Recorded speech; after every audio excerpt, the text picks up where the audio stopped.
நேயர்களை வணக்கம். நான் உங்கள் மார்ச் சிறப்பு நேயர்களுக்காக நம்முடைய மூத்த பத்திரிகையாளர் திரு கோட்டீஸ்வரன் இணைந்திருக்கிறார். வாரங்களோடு பேசும். சார் வணக்கம். வணக்கம். நேயர்களுக்கு அன்பு வணக்கம். தோழமை கட்சிகளுடன் சந்திப்பு, ஒரு புதிய கூட்டணிக்கான முயற்சி, இந்தியா கூட்டணியிலும் இணையறதுக்கு திட்டமிடுறாங்களா? எப்படி பாக்குறீங்க தமிழக வெற்றி கழகம், தமிழ்நாடு முதலமைச்சர் விஜயனுடைய நகர்வு? அரசியல் ரீதியாக வேகமாக செயல்பட்டு இருக்கிறார்கள். நாடாளுமன்ற தேர்தலுக்கு இன்னும் 2029 இருக்குது. இந்த காங்கிரஸ் கட்சி வந்து தமிழ்நாடு மக்களுக்குன்னு பெருசாக எதுவும் பண்ணது கிடையாது. அப்படி இருக்கும்போது அந்த காங்கிரஸ் கட்சியை கூட்டி கொண்டு வைத்துக்கொண்டு ஒரு இந்திய அளவில் ஒரு கூட்டணியை உருவாக்கணும், வர தேர்தல் அதுக்கு அடுத்த தேர்தல் அப்படின்ற மாதிரி தேர்தலுக்கு தயாராகி கொண்டிருக்கிறார்கள். இவர் தேர்தலுக்கு தயாராகணும்னு மக்கள் வாக்கு செலுத்தலை. தமிழக மக்களுக்கு விஜய் சார் நல்லது செய்வார்ன்ற ஒரு நம்பிக்கையை வச்சு மக்கள் அதிக அளவில் வாக்கு செலுத்தியிருக்காங்க. ஸோ அந்த தடத்தில் இருந்து அந்த ரயில் போகாமல் அது மாற்றுப்பாதையில் அது போயிட்டுருக்கு. அரசியல் பண்ணணும், மற்ற அரசியல் கட்சிகளை பிளவுபடுத்தணும், அரசியல் கட்சிகளை வந்து கூட்டணிக்கு வர வைக்கணும், அரசியல் கட்சியில் இருந்து இந்த கட்சியில் வந்து சேரணும், அவங்களுக்கு குற்ற பின்னணியோ இல்லை ஊழல் வழக்கு நிலுவையில் இருந்தாலும் சரி, அதை பற்றி ஒன்றும் அக்கறை இல்லை. அப்போது இதை நோக்கி தான் அவங்களோட பயணம் என்பது, அன்றாட அரசியல் என்பது தினைக்கும் அதுதான். பழைய கதை எதனா இருந்தால் அதை பற்றின ஒரு அரசியல், இல்லை இந்த கூட்டணி யாரை சேர்க்கறது, யாரை கூட வைக்கிறது, அவங்களெல்லாம் எப்படி பலப்படுத்துறது. அப்போ இதில் வந்து மக்கள் சார்ந்த அரசியல் என்பது கொஞ்சம் கொஞ்சமாக வந்து அது பெருசாக கவனம் செலுத்தலை அப்படின்றத நான் அதில் பார்க்குறேன். இப்படிப்பட்ட ஒரு விஷயம் நடக்கிறது, இந்த அலைன்ஸ் வந்து பலமாகிறது நல்லதுன்னு நினைக்கிறீங்களா? ஒரு அலையன்ஸ் பலமாவது நாசமாக போகுதுன்றது நம்மளோட பார்வை அல்ல. இப்போது ஜூன் மாதம் நமக்கு வந்து காவேரியில் கிடைக்க வேண்டிய நீர் கிடைக்கல. இப்போ ஜூலை வந்துட்டோம். இப்போ ஜூலைக்கு தண்ணி கொடுக்கணும். இப்போ ஜூலை தண்ணியை வந்து எப்போ கொடுப்பாங்க அப்படின்றது ஃபஸ்ட்டு பேச்சு. இப்போ ஜூன் மாதம் வர வேண்டிய தண்ணி ஒரு 6 TMC தண்ணி வரணும். அந்த தண்ணியே வரல, அதில் பாதி தான் வந்திருக்கு. இப்போ மீதி பாதி அந்த தண்ணி எப்போ வரும்? அது ஜூலை தண்ணியோட சேர்த்து கொடுப்பாங்களா? இந்த மாதிரி எதனா ஒரு விஷயம் உட்காந்து எல்லாம் பேசினீங்களா மகாபலிபுரத்தில்? அப்போ இது மாதிரி எதனா பேசப்பட்டதா? அப்போது நான் எதுக்கு சொல்கிறேன்னா, ஒரு தண்ணி இல்லை ஒன்று சேர்ந்து ஃபார்ம் ஆன பிறகு வலியுறுத்துவாங்க சார். இல்லைங்க, ஃபார்மாகி வலியுறுத்தி இப்போ நீங்கள் வந்து இப்போ உங்களுக்கு என்ன அவசியம்? இப்போ உடனே எல்லாம் ஃபார்ம் ஆகி என்ன பண்ண போகிறீங்க? நாளைக்கே எதுனா தேர்தல் வருதா? இல்லை நாளான்னைக்கு எதுனா தேர்தல் வருதா? கண்ணுக்கு எட்டின தூரம் வரலாம். அடுத்த ஒரு 2 மாதத்துக்கு எதுவும் தேர்தல் கிடையாது. தேர்தல் ஆணையம் வந்து மற்ற இடைத்தேர்தல் மற்ற ஊரெல்லாம் சொன்னப்போ இங்கே சொல்லலை. இப்போ இமீடியட்டாக வந்து இடைத்தேர்தல் ஒரு 2 மாதம் எங்கேயும் வரா மாதிரி தெரியல. ராஜினாமா இருந்தாலும் 6 மாதம் டைம் இருக்குது. நீங்களும் வந்து ஒவ்வொன்றா ராஜினாமா வரவேற்றே இருக்கிறீங்க. இப்போ வெளியில் செய்தி என்னென்னா, ஒரு 15 MLAனா வேணும் அப்படின்னு தாவேக்கா வந்து நினைக்குது. தாவேக்காவுக்கு ஒரு 15 MLA இருந்தால் தான் ஒரு இடைத்தேர்தல் வச்சு ஜெயிச்ச உடனே தனி மெஜாரிட்டி வரும்ன்றது தாவேக்கா தரப்பில் இருந்து வியூகங்கள் வகுப்படுற செய்தி. இன்னொரு சைடு என்ன சொல்கிறாங்கன்னா, திமுக வந்து ஒரு 15 MLA தாவேக்கா விட்டு எடுக்க பார்த்ததுன்னு ஒரு செய்தி. அந்த செய்தி வந்து பேசினாங்க, வச்சாங்க, ஆதாரம் இருக்குது. ஒரு சில கைதெல்லாம் பார்த்தா அவங்களாம் வந்து மாதம் வாடகை கட்டுவாங்களேன்னு தெரில, அந்த மாதிரி முகங்கள்லாம் இருக்குது. அவங்கள போய் 300 கோடி ரூபாய்க்கு இவங்க சம்மந்தப்பட்டிருக்கிறாங்க, இவங்களோட கைது எங்கேப்பா என்னன்னு பார்த்தா ஒரு சொத்து கித்துலாம் ஒன்றும் பெருசாலாம் கிடையாது. அவங்களெல்லாம் நம்பி போய் ஒரு 2 கோடி கடன் கேட்டால் கூட யாரும் கொடுக்க மாட்டாங்க பொழுது. கைது செய்யப்பட்ட ஒரு சில முகங்கள் அப்படி இருக்குது. அதை வைத்து ஒரு ஒரு ஒரு வழக்கானது விசாரணை என்பது நடந்து கொண்டிருக்குது ஒரு சைடு. இன்னொரு சைடு உண்மையிலே வந்து ராஜினாமா நடக்குது. பெரிய பெரிய ஊழல்வாதிகள், பெரிய பெரிய ஊழல் குற்றச்சாட்டு காணாமலாம் ராஜினாமா பண்ணிட்டு வந்து உங்கள் கட்சியில் சேர்றாங்க. அதை பற்றி பேச்சு கிடையாது.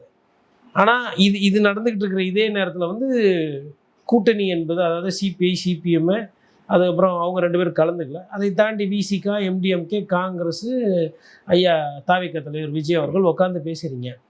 இப்போ என்ன இதில் வந்து எதனா நீட்டு தேர்வு ரத்து பற்றி எதனா பேசுனீங்களா? அடுத்த கட்டமாக நான் நடவடிக்கை எடுக்க வரோம், பாராளுமன்றம் எப்படி முடக்கிறது, இல்லை டீலிமிட்டேஷன் வரையறை, தமிழகத்துக்கு சீட்டு எண்ணிக்கை குறையிற மாதிரி இருக்கேன், இல்லை மற்ற இடத்துக்கு அதிகமாகிட்டு இது அப்படியே நிற்கிற மாதிரி இருக்குமே, இதுக்கு விகிதாச்சாரம் வந்தால் அது பாதிப்பு ஆகிடுமே, அதை பேசுனீங்களா? இல்லை முல்லை பெரியாறு காவேரி பிரச்சனை, அந்த மாதிரி எதனா விவசாய நலன் பிரச்சனை எதனா பேசுனீங்களா?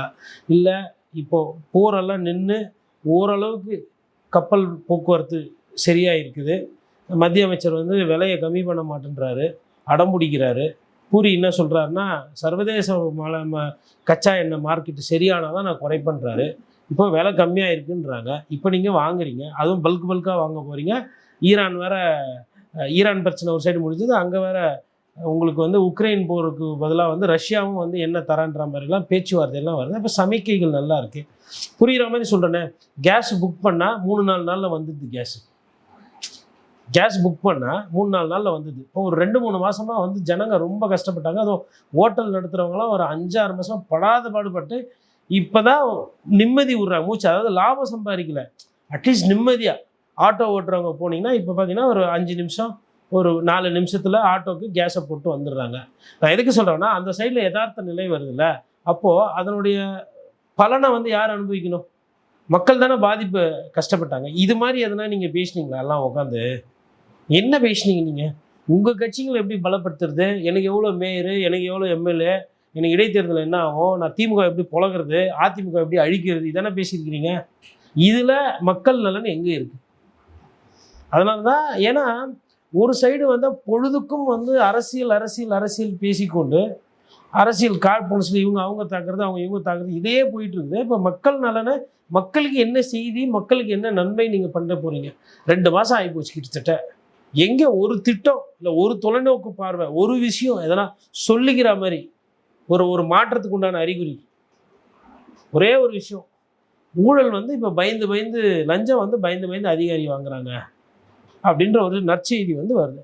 சரி, அட்லீஸ்ட் அதுலையாச்சும் முழு கவனமாக செலுத்தி இந்த டிவிஎஸ்சி இன்னும் துரிதப்படுத்தி, இன்னும் லஞ்சம் வாங்குற அதிகாரினா இன்னும் ரைடு விடுங்க. அக்ராஸ் ஸ்டேட் கண்டமேனிக்கு அரெஸ்ட் பண்ணுங்க. அரசு ஊழியர் யாரெல்லாம் லஞ்சம் வாங்குறாங்க, அது மாதிரி எதனா ஒன்று பண்ணுறீங்க, தொடர்ச்சி பண்ணுறீங்கன்னா நம்ம அதை அட்லீஸ்ட்டு தூக்கத்துலையாச்சும் சரி, ஓகே இன்னைக்கு இதை நல்லா செஞ்சுருக்கிறாங்க, இதை பாராட்டி பேசிட்டோம்னா, பாராட்டி பேசலன்னா கூட வாய்ப்பு கொடுக்க முடியாத ஒரு அரசு தான் இந்த அரசு.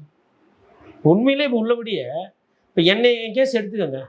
பொழுதுக்கும் இவங்க பண்ணுற இந்த கேவலமான அரசியலே தான் பேசிகிட்டு இருக்கிறேன். நான் ஒரு பத்திரிகையாளர்னா ஒரு நடுநிலையா ஏன்னா ஒரு 2 விஷயம் நல்லது பேசணுன்னா தாவேக்காக்கு என்ன இருக்குது ஏன்னா காட்ட சொல்லுங்கள். ராஜ்மோகன் ஒரு சிலது பண்ணார், பேசியாச்சு. அதுக்கப்புறம் பள்ளிக்கூடங்களில் போயிட்டு Vijay sir photo, Vijay sir பாடல்லாம் போட்டு சொல்லி கட்சி கொடியெல்லாம் வச்சு அதை குடிச்சோராக்கிட்டீங்க, நாசம் பண்ணிட்டீங்க. அந்த கலாச்சாரத்தையும் மோசமாக்கிட்டீங்க. ஏதோ கஷ்டப்பட்டு ஒரு அமைச்சர் ஒரு சிலதை மாற்றணும், ஒரு சிலது சரி பண்ணணும்னு ஊழல் அட்லீஸ்ட் என் துறையில் இருக்கக்கூடாது, ஏதோ ஒரு சிலது பண்ணார், கெட்ட பேர் ஆகிப்போச்சா? கோயிலில் ரமேஷ் போய் இதை பண்ணுங்க அதை பண்ணுங்க. நேற்று கூட ஏதோ ரமேஷ் வந்து மெயில் ஐடி ஏதோ ரிலீஸ் பண்ணியிருக்காப்புல. இந்த மெயில் ஐடிக்கு கோயிலில் எதனா தப்பு தண்டா நடக்குது அப்படின்னா எனக்கு மெயில் அனுப்புங்க அப்படின்னு. இப்போ அதெல்லாம் பேசு பொருளாக இருக்கா, இல்லை 2 விஜயபாஸ்கர் தாவேக்கால சேர்ந்தது பேசு பொருளாக இருக்கா? விஜயபாஸ்கர்கள் சேர்ந்தது. இந்த 2 விஜயபாஸ்கர் என்ன 2 ஊரா? ஒன்று கரூர், இன்னொன்று விராலிமலை, 2 தொகுதி. தமிழ்நாட்டு பூரா கோயில் இருக்குது. தமிழ்நாட்டு பூரா வந்து ஜனங்க கோயிலுக்கு போகிறாங்க. தமிழ்நாடு பூரா இருக்கிற கோயிலில் தப்பு தண்டா எதனா இருந்தால் எனக்கு மெயில் அனுப்புங்க, நான் நடவடிக்கை எடுக்கிறேன்னு சொல்லிட்டு அமைச்சர் சொன்ன செய்தி வந்துச்சா? ரமேஷ் சொன்ன செய்தி வெளில பெருசாக வந்துச்சா, இல்லை இந்த செய்தி வந்துச்சா? நாட்டு மக்களுக்கு எது தேவை? இப்போ இன்ன விதமான அரசியல் நீங்கள் பண்ணுறீங்க. அதுக்கப்புறம் வந்து மதுரையில் வந்து வைகை ஆற்றை போய் இவர் கவர்னர் பார்த்தாரு, ஆய்வு பண்ணார். அப்புறம் ஒரு சில தரவெல்லாம் கேட்டால் உடனே இதுக்கு தமிழக வெற்றி கழகத்தை நம்ம குறை சொல்ல முடியுமா? மீடியா ஏதாவது விசிபிலிட்டி, எதுக்கு விசிபிலிட்டி கொடுக்குறாங்களோ அப்படி தானே போகும்.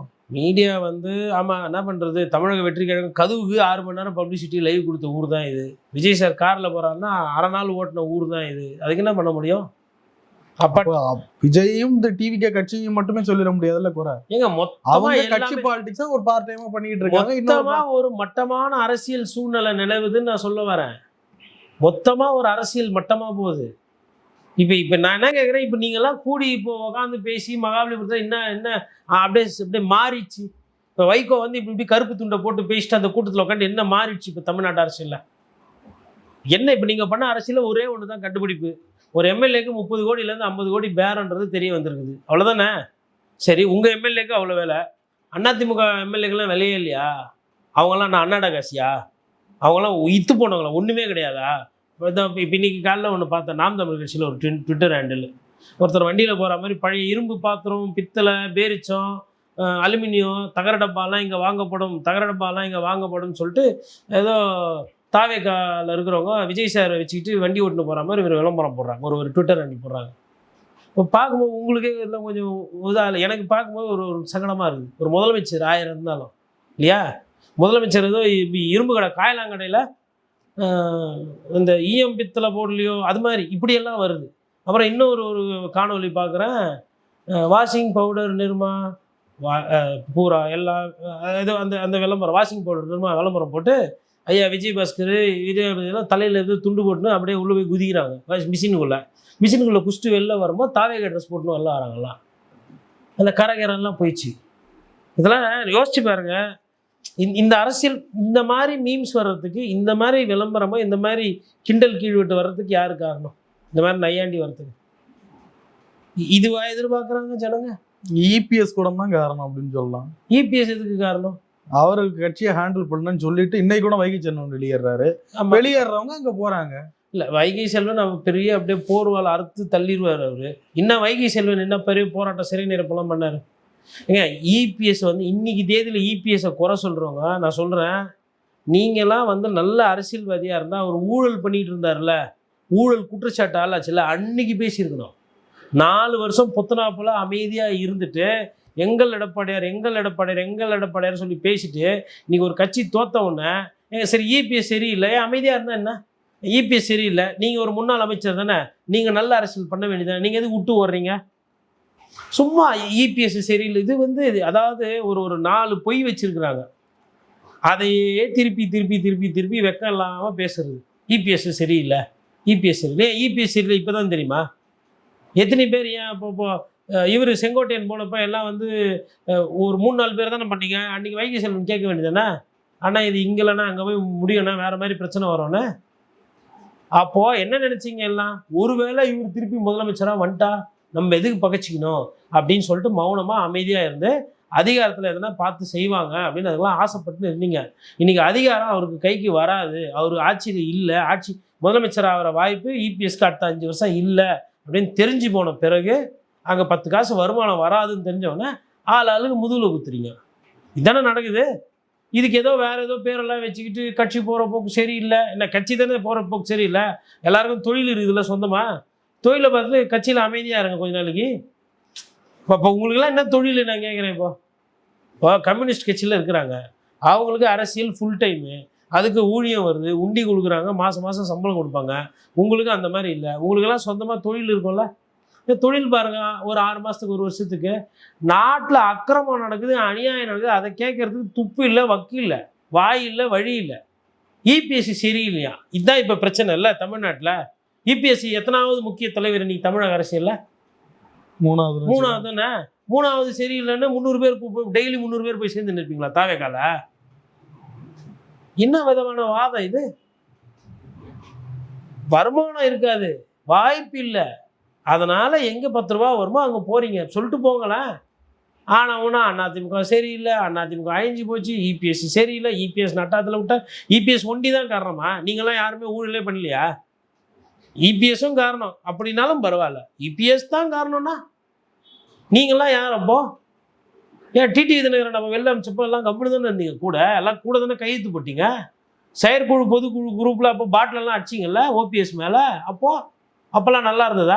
சரி, வைத்தியலிங்கம் போய் திமுகவில் சேர்ந்தார், கும்பலாக ஒரு 30 பேர் புரட்டு போய் அவரை கன்வின்ஸ் பண்ணி இபிஎஸ்ஸா இல்லைங்க இவரையாச்சும் சேர்த்துக்கலாங்க, எதனா ஒன்று பண்ணிங்களா? அப்போது எதுக்கு நமக்கு வம்பு? அவர் கோபமாக இருப்பார், ஏன்னா அது இது நமக்கு எதுவும் முக்கியத்துவம், உங்களுக்கெல்லாம் சீட்டு கொடுக்கல, காசு கொடுக்கல, வருமானம் இல்லை, வழி இல்லை, இதுதான் காரணம். அங்கே போனால் எல்லாம் 5-3 நாள் நடக்கும் அப்படின்னு சொல்லி அங்கே கூப்பிடுறாங்க. நிறைய பேர் போனவங்க அவங்க வான்னு கூப்பிடுறாங்க, போன்னு போயின்னு இருக்கிறீங்க. இதில் எங்கே இந்த இபிஎஸ் சரியில்லைன்னு வந்துச்சு? சரி, விளக்கத்தை சொல்ல வேண்டியதுதானே, மனுஷன் சரியில்லை அப்புறமா சொல்கிறேன் அப்படின்னா என்ன அர்த்தம்? யோசிச்சு சொல்லுவீங்களா? இதெல்லாம் வந்து இதுதான் சொல்கிறேன். இப்போ நம்ம பேசினதுல இது 3 நிமிஷம் வேஸ்ட்டா? வைகை செல்வன் இப்போ கட்சியில் இருந்தா என்ன, இல்லாட்டின்னா என்ன? வைகை செல்வன் யார்? முன்னாள் அமைச்சர், சென்னை சூப்பர் கிங்ஸ் காரர், மெயின் போலரா, பேட்ஸ்மேன். அதனாச்சும் ஏதோ ஒரு 10 இளைஞர்கள் பேசுவாங்க, ஓகேப்பா இவர் வந்து சூரியகுமார் யாதவை விட பயங்கரமாக ஆடுவார்ப்பா, இவர் அப்படியே ஸ்பின்னு போட்டார்னா ரவீந்திர ஜடேஜா மாதிரி அப்படி குத்தி அப்படி டர்ன் ஆகும், அதுவாச்சும் இருக்கு. யாராவது 10 பேர் பேச போகிறாங்களா? இளைஞர் மத்தியில் தெரியுமா இங்கே என்ன நடந்துக்கிட்டு இருக்குது? அரசியலே தெரியாமல் மூல செலவையாகி வேறு ரேஞ்சில் படம் ஓடிட்டு இருக்குது.